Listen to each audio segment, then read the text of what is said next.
morning, everyone. Mercedes here, and I have a devotional for you guys.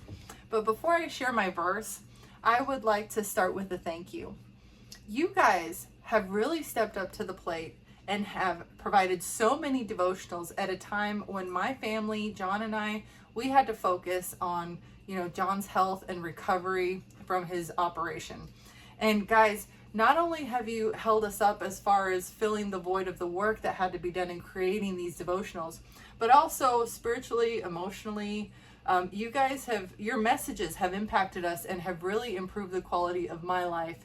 And I am so grateful to you for that. I listen to what you guys say. I don't always comment, but I listen to you guys, and y'all are pretty smart. So anyways, thank you. So today's devotional, if I was to call it something, if I was to title it, I would call it The Journey from My Will to God's Will, because God's will is not my first thought. Okay, my default is to think about me and what I think and what I want. And guess what, guys? It doesn't work. So the verse at hand is Romans chapter 8, verses 5 through 6. Again, that's Romans chapter 8, verses 5 through 6.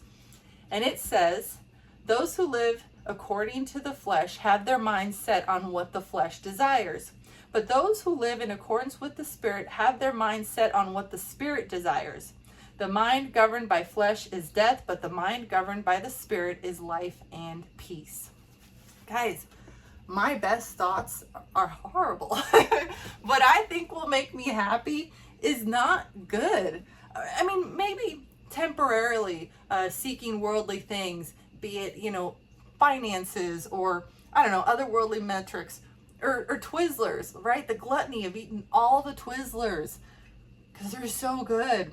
It doesn't work. Afterwards, I just feel, so I got what I wanted on the front end, but afterwards, it just doesn't work. It didn't fix the void like I thought it would.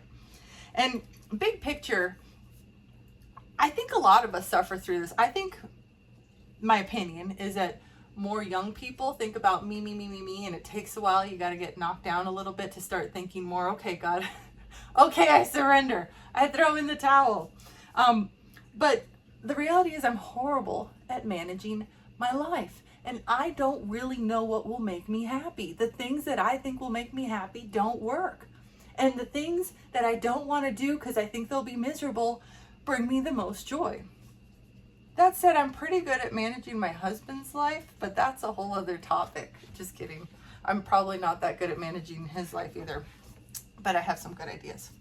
So anyways, the irony is that the more I pursue a relationship with Jesus, the more fulfilled I feel. But it's not this. It's not talk. Talk is cheap. It's action. It's action through service. And usually that service requires discomfort and inconvenience and a little suffering. But the irony is that service to others feels amazing. I mean, I should be serving others all the time because it feels so good. And I don't mean that serving when you help others but then get a resentment. I mean freely giving. And what do we give? What is that action? Well, I think that depends on what our gifts are. And I'm going to bring you to another verse, also in Romans chapter 12, verses 3 through 8. Again, that's Romans chapter 12, verses 3 through 8. "For by the grace given me, I say to every one of you, do not think of yourselves more highly than you ought, but rather think of yourself with sober judgment, in accordance with the faith God has distributed to each of you. For just as each of us has one body with many members, and these members do not all have the same function, so in Christ we, though many, form one body, and each member belongs to all the others. We have different gifts according to the grace given each of us." Ooh, the gifts are according to the grace. I had not heard that before. Woo, that just hit. All right, "If your gift is prophesying, then prophesy in accordance with your faith.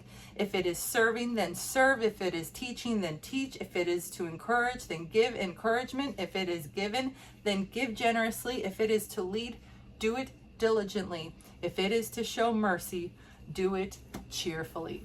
Guys, now I want to ask you a favor. This is a trick question. See, I'm going to ask you, what are your gifts? And I selfishly want to hear that because I'm not really going to prophesize. I'm okay at speaking, but I think our gifts can take on a lot of different forms. So I want to hear what your gifts are so that I can hear it and see like, ooh, is this a way that I could possibly serve? But it's a trick question because I'm not asking you to brag about what your gifts are. I'm asking you, what are you being called to do?